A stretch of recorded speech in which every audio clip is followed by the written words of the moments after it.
Sunu Bank, en partenariat avec Sud FM, vous offre le journal de l'économie. Sunu Bank, avec vous à chaque étape.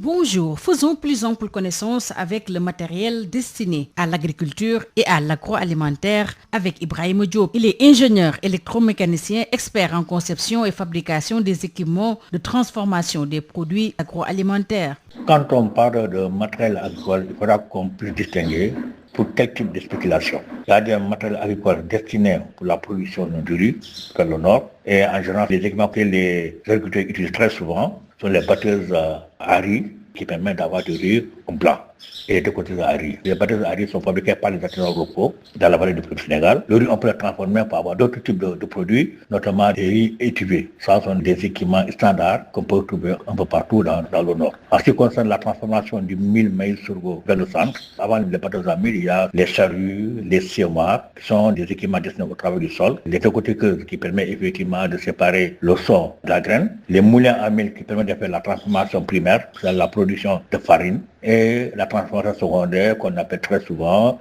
les araou, chakri, etc. ou les couscous. En plus de ces équipements, il y a des équipements qui sont destinés aux produits forestiers, non ligneux. Les magues, guitares, la mangue, les palmiers, voilà. Mais il y a un aspect qu'on oublie très souvent, ce sont les produits halieutiques. Le travail est très pénible. Donc, il y a des équipements adaptés pour faciliter le travail de ces bonnes femmes. Il y a des équipements qui sont fabriqués localement et qui sont achetés dans ces différentes zones. Pour éviter des accidents, Ibrahima Diop plaide pour la formation et la sensibilisation. Il y a un aspect très important que les gens oublient. Il ne s'agit pas seulement de distribuer des équipements aux bonnes femmes et de les laisser. L'utilisation des équipements doit s'accompagner avec un volet de formation. Parce que la formation, elle est capitale.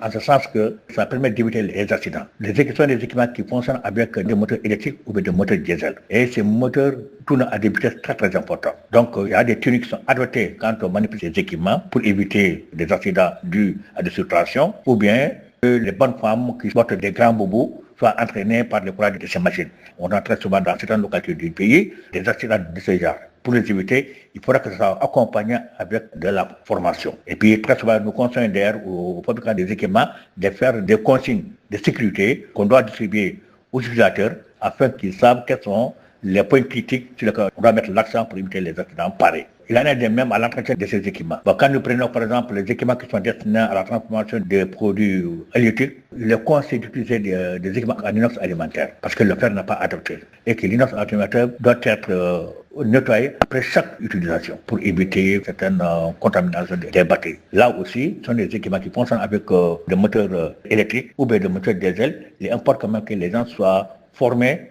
sur les risques électriques. C'était Ibrahima Diop, ingénieur électromécanicien, expert en conception et fabrication des équipements de transformation des produits agroalimentaires. Le journal de l'économie, c'est fini. Merci de nous avoir suivis.